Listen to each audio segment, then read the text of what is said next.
सभी को इस कार्यक्रम में हम स्वागत करते हैं और अभिनंदन करते हैं। सर्वप्रथम यीशु मसीह में आप सभी को नमस्कार। सत्यपथ मिनिस्ट्री हमारे विचार में कई वर्षों से थी कि कैसे हम बड़े जनसमूह को परमेश्वर के ज्ञान एवं उसकी इच्छा एवं उसके प्रेम का संदेश जो उसने मनुष्य जाति के लिए जो उसने प्रदान किए हैं जन जन तक पहुंचाना है। टीवी चैनल एक ऐसा माध्यम है जिसके द्वारा हम अपनी इस योजना को सफल रूप दे सकते हैं। सत्यपथ मिनिस्ट्री श्री जेम्स कुरियन एवं उनके दोनों पुत्र जयंत कुरियन एवं जॉन कुरियन, पुत्री ग्रेस तुहिन दास एवं पुत्रवधू कृपा जयंत एवं प्रियंका जॉन कुरियन इसमें सहभागी होंगे। यह कार्यक्रम हर शनिवार को शाम 5 बजे से 5:30 बजे तक प्रस्तुत किया जाएगा। आप सभी से निवेदन है कि इस कार्यक्रम को देखें और आत्मिक लाभ उठाएं। जय मसीह की। आइए हम इस पुराने गीत को गाते हैं जिसका शीर्षक है आभारी हूँ सिर मैं झुकाऊं। आभारी हूँ सिर मैं झुकाऊं, जीवन अर्पण मैं करता हूँ। अमूल्य भेंट इससे अधिक क्या संपूर्ण जीवन मैं सौंपता हूँ। दूर जब जाता हूँ प्रभु के प्रेम से घायल होता प्रभु का मन।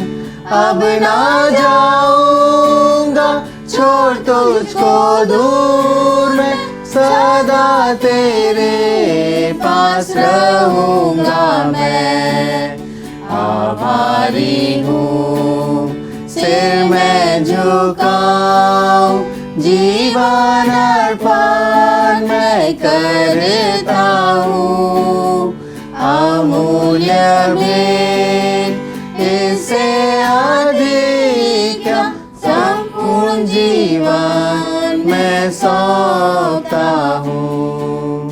मन मेरा खींचता जग के विभाव से अभिलाषा जो बांधा मेरा, मसीह के अद्भुत प्रेम के लिए सब बाधा को छोड़ता हूँ मैं।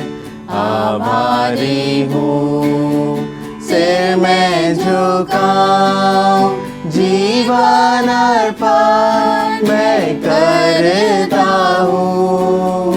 अमूल्य भेंट इससे अधिक क्या संपूर्ण जीवन मैं सौंपता हूँ। प्रेम है अगाध प्रभु जो तेरा, सामर्थी हूँ वर्णन के मैं। सदा तक मैं सेवा करूँगा, ऋणी अब हूँ तेरा जो मैं। आभारी हूँ सिर मैं झुकाऊं, जीवन अर्पण मैं करता हूँ। अमूल्य भेंट इससे अधिक क्या संपूर्ण जीवन मैं सौंपता हूँ। संपूर्ण जीवन मैं सौंपता हूँ। आज का हमारा संदेश एक ऐसे विषय में है जो सभी के लिए प्रासंगिक है।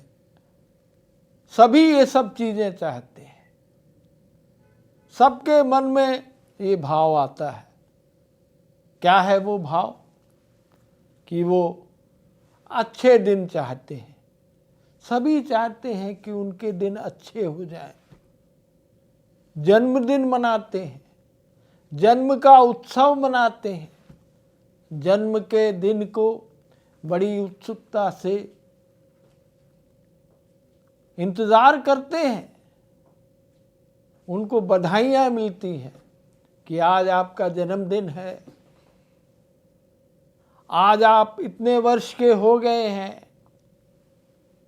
आपको और दीर्घायु मिले, ऐसे सब कोई कामना करते हैं। उनके लिए भेंट लाते हैं।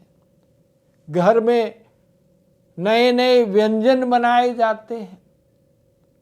आजकल की प्रथा हम देखते हैं कि केक को काटते हैं, मुंह को मीठा करते हैं। ये हम देखते हैं जन्मदिन में।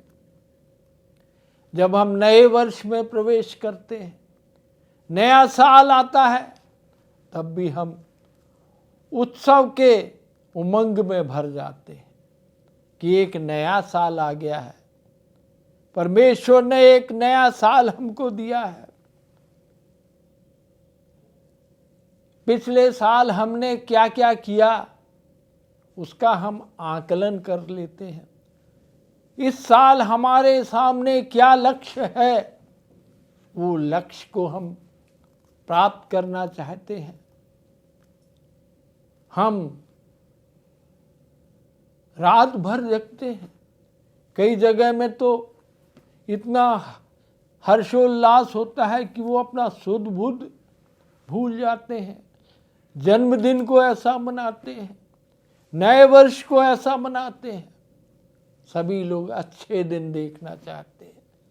वो ये चाहते हैं कि हमेशा ये उत्सव का वातावरण बना रहे और इस उत्सव में वो इतने घुल जाते हैं कि वो भूल जाते हैं कि ये अच्छे दिन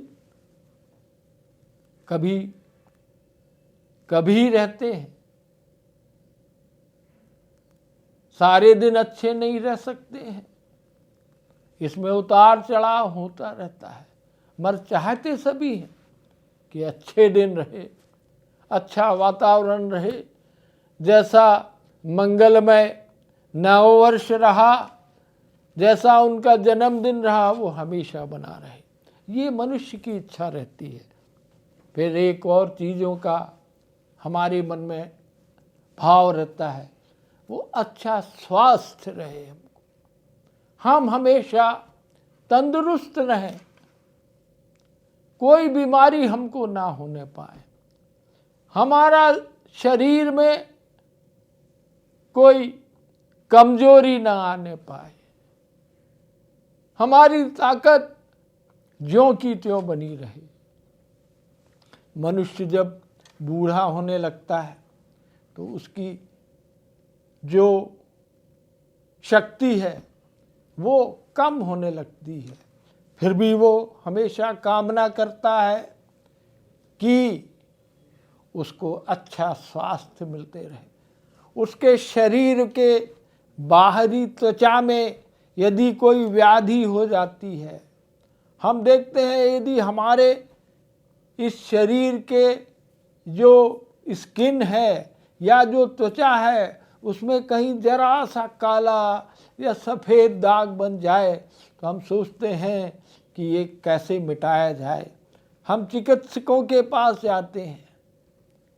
बाह्य स्वास्थ्य और अंदरूनी स्वास्थ्य सभी के लिए हम कोशिश करते हैं कि अच्छे बने रहें और परमेश्वर से प्रार्थना करते रहते हैं कि हमारा अच्छा स्वास्थ्य रहे, हमेशा अच्छा स्वास्थ्य रहे।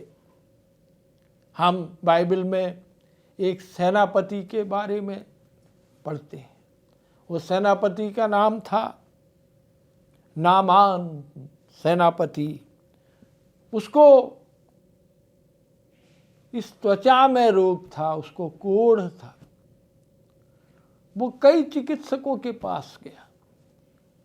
अंत में किसी ने बताया कि इज़राइल के देश में एक भविष्यवक्ता है, एक दर्शी है, एक प्रभु का सेवक है। तुम जाओ, उसके पास जाओ, उसके समक्ष पहुंचो और उससे विनती करो, उसको बताओ कि हमारा ये कोढ़, ये जो त्वचा में जो रोग लगा हुआ है, ये धब्बे पड़े हुए हैं, ये सफ़ेद दाग पड़े हुए हैं, इन दागों को कैसे दूर कर दे। हम देखते हैं कि नामान सेनापति उस दर्शी के पास गया, उस प्रभु के सेवक के पास गया। उसने जो उसको बोला, शुरू में तो वो कहने लगा कि ये दर्शी क्या बोलता है, मेरे से कुछ ऐसा काम बोलता है कि जो मैं जिस देश में रहता हूँ वहाँ कर सकता हूँ, वहाँ ये सब चीज़ें उपलब्ध हैं, वहाँ जो बात ये दर्शी ने बोली है वो मैं वहाँ भी कर सकता हूँ। लेकिन अंत में उसके जो कर्मचारी थे उन्होंने कहा कि नहीं, जो परमेश्वर का सेवक, परमेश्वर का दर्शी ने जो तुमसे कहा है कि जाके तुम यरदन नदी में डुबकी लगाओ तो तुम्हारा कोढ़ शुद्ध हो जाएगा। और हम देखते हैं कि अंत में उस सेनापति ने, उस शूरवीर ने जो युद्धाभ्यास में बड़ा कौशल था, जिसने कई युद्ध जीते हैं, उसने जाके वो डुबकी लगाई। परमेश्वर के सेवक के द्वारा जो बताया गया उसको उसने किया और उसको कोढ़ से शुद्धि प्राप्त हुई। तो मेरा कहने का मतलब ये है कि हमारी त्वचा में भी कोई रोग हो जाता है तो हम उसके लिए बहुत चिंतित हो जाते हैं और हम सभी अच्छे स्वास्थ्य की कामना करते हैं। फिर एक और हमारे मन में कामना होती है, सभी को होती है, छोटे बड़े, गरीब अमीर, बुद्धिमान बुद्धिहीन, पढ़े लिखे अनपढ़, सबों के लिए ये कामना होती है। वो चाहते हैं परमेश्वर की आशीष बनी रहे, परमेश्वर की सर्वोत्तम आशीष उनको मिलती रहे। परमेश्वर की आशीष भी सभी लोग चाहते हैं, परमेश्वर का उनके ऊपर अनुग्रह बना रहे, परमेश्वर की उनके ऊपर दया बनी रहे, परमेश्वर की आशीष बनी रहे, परमेश्वर का दान हमेशा उनके यहाँ रहे, ये सब कोई चाहते हैं। तो हमने देखा कि परमेश्वर की आशीष के बारे में भी सभी लोग चाहते हैं। सभी के मन में ये आशा रहती है कि परमेश्वर की आशीष जो परमेश्वर ने सबको प्रदान की है वो उनको भी मिलती रहे। हमारे जीवन में ये सब की आकांक्षा रहती है, अच्छे दिन, अच्छा स्वास्थ्य, परमेश्वर की आशीष, सब प्रकार की आशीष चाहते हैं। भौतिक, धार्मिक, सामाजिक, सब प्रकार की आशीषों को परमेश्वर से प्राप्त करना चाहते हैं। तो हम देख रहे थे कि हर एक मनुष्य ये चाहता है कि अच्छे दिन आए। जन्मदिन में वो उत्सव मनाता है, वैसा ही उत्सव हमेशा बना रहे। नए वर्ष में जब जैसे वो उल्लास से भर जाता है वैसे हमेशा रहे। अच्छा उसको स्वास्थ्य रहे, अच्छी परमेश्वर की आशीष उस पर रहे। मगर परमेश्वर का वचन क्या कहता है? अच्छे दिन कौन देखना चाहता है? अच्छे दिन कैसे प्राप्त हो सकते हैं? ये हमको परमेश्वर की इस किताब में इस वचन मिलेगा। पहला पत्रस उसका 3 अध्याय और उसके 10, 11, 12 पदों को मैं पढ़ना चाहता हूँ, आप लोगों के समक्ष लाना चाहता हूँ। सब तो कामना करते हैं अच्छे दिन, अच्छा उत्सव, अच्छा स्वास्थ्य, परमेश्वर की आशीष। पर परमेश्वर का वचन क्या कहता है? अच्छे दिन कैसे आ सकते हैं? अच्छे दिन के लिए हमको क्या करना चाहिए? पहला पत्रस उसके 3 अध्याय के हम 10, 11 और 12 पदों को आपके समक्ष लाना चाहता हूँ। 10, 11 और 12 पतरस जो प्रभु यीशु मसीह का चेला था, उसके द्वारा बहुत सारे कार्य हुए प्रभु यीशु मसीह के चेले के रूप में। बड़े बड़े आश्चर्य कर्म उसने किए। यहाँ तक लिखा गया है कि उसका वस्त्र छू लेते थे तो लोग बाग चंगे हो जाते थे। ऐसा था पतरस। उसके कैरेक्टर में, उसके चरित्र में हमको बड़ा उतार चढ़ाव देखने को मिलता है। मगर ये यहाँ पर उसने एक हम सबों को एक, क्या कहूँगा मैं, एक समीकरण या एक ऐसी चीज बता दिया है इस पत्री में कि हमको यदि अच्छे दिन चाहना है तो हमको ये सब करना है। आइए हम पढ़ेंगे उस पद को। पहला पत्रस 3 अध्याय उसका 10, 11, 12। इससे साफ इस विषय में हमको कहीं देखने को नहीं मिलता है। अच्छे दिन के बारे में, अच्छे दिन कैसे प्राप्त होंगे, बहुत ही साफ सरल, सबको समझ में आ जाए। जो भी इसको एक बार पढ़ेगा तो उसके समझ में ये आ जाएगा कि अच्छे दिन प्राप्त करने के लिए उसको क्या क्या करना चाहिए। मैं पढ़ता हूँ आपको। क्योंकि कहता है देयरफॉर, जो कोई जीवन की इच्छा रखता है, यानी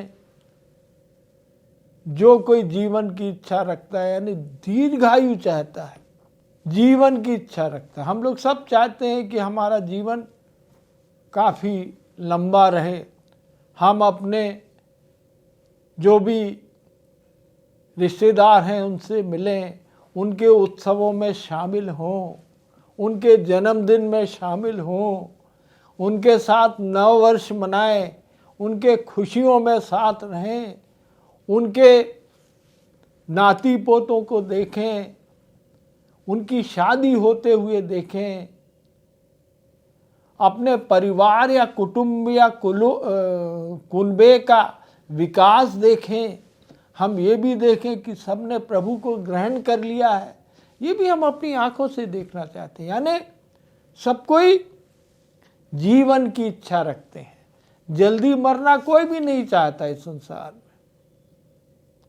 वो एक अलग विषय है कि क्यों हम सभी चाहते हैं कि हम इस संसार में बहुत सालों तक रहें।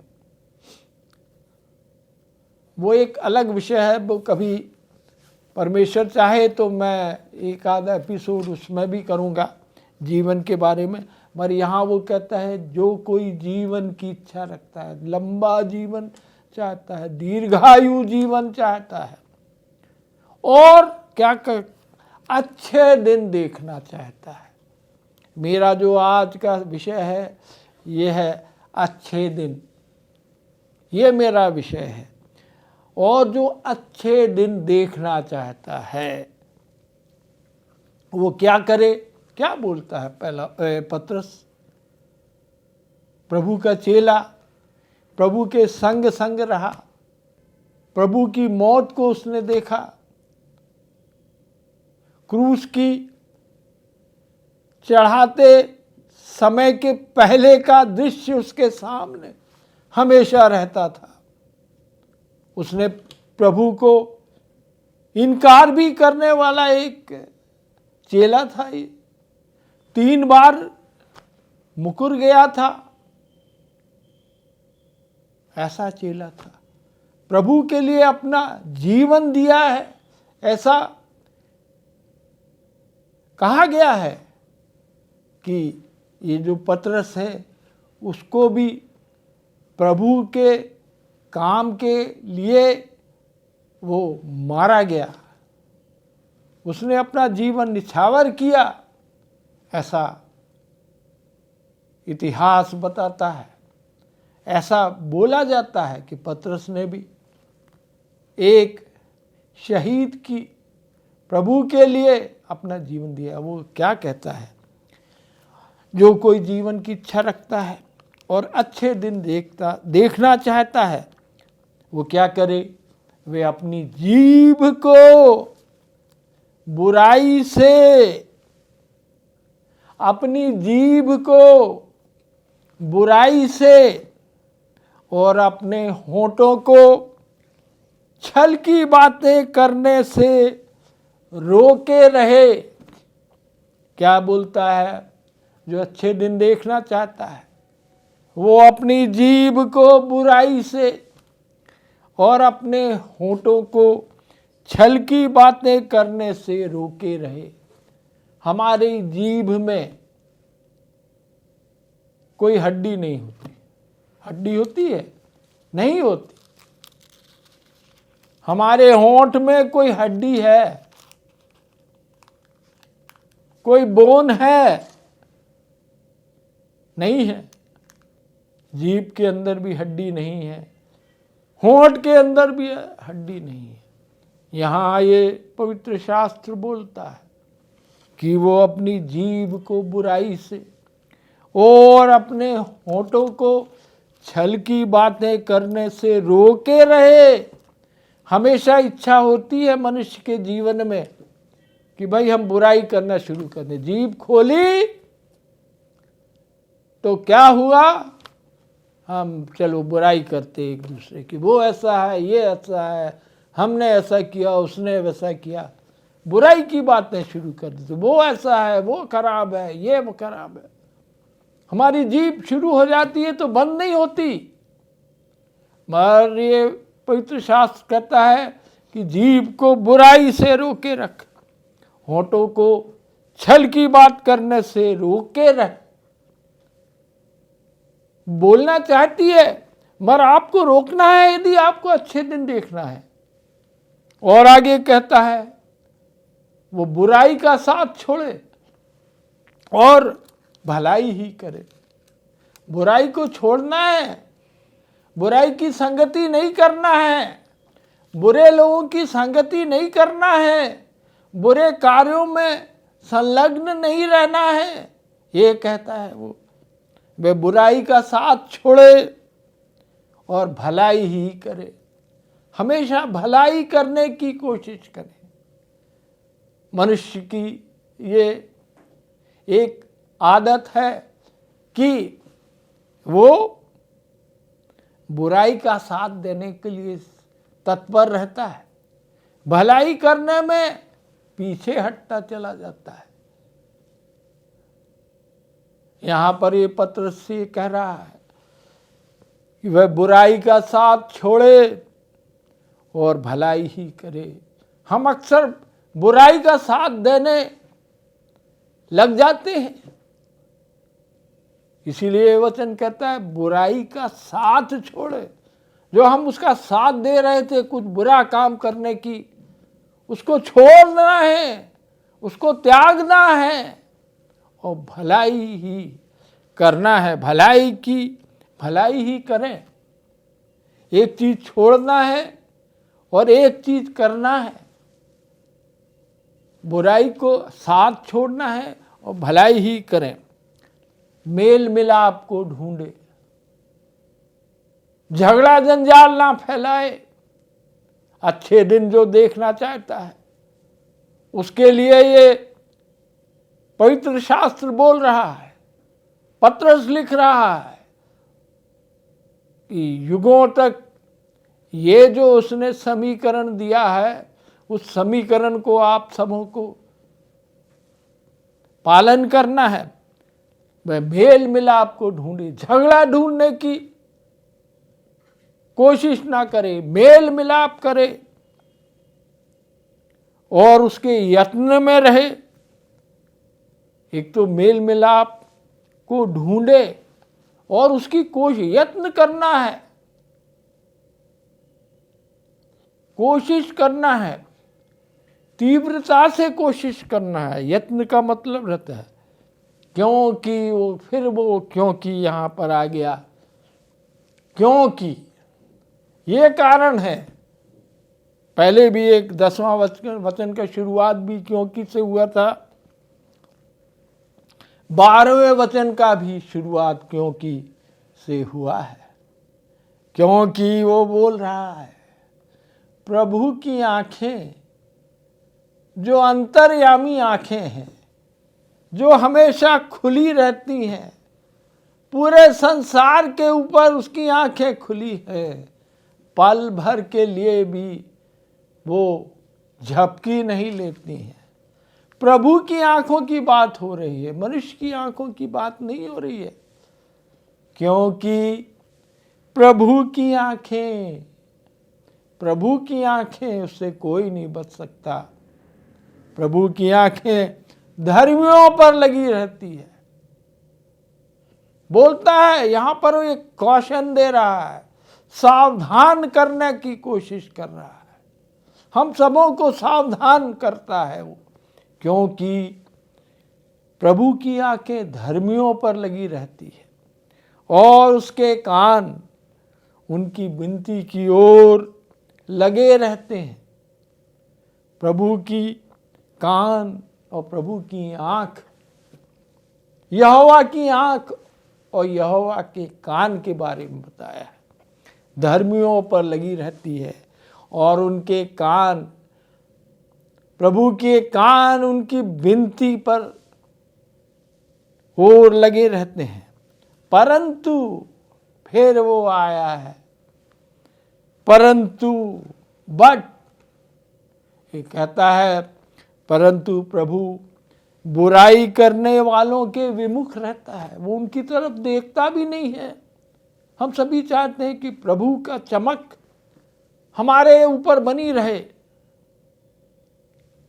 यहाँ पर लिखा है परंतु प्रभु बुराई करने वालों के विमुख रहता है, वो देखना नहीं चाहता। हमको इन सब चीज़ों पर ध्यान देना है कि हमको अच्छे दिन देखना है, हमको बुरे दिन नहीं देखना है। प्रभु की आंख हमारी तरफ लगी रहे, प्रभु के कान हमारी विनती की ओर लगे। प्रभु हम सबों की सहायता करे, आमीन।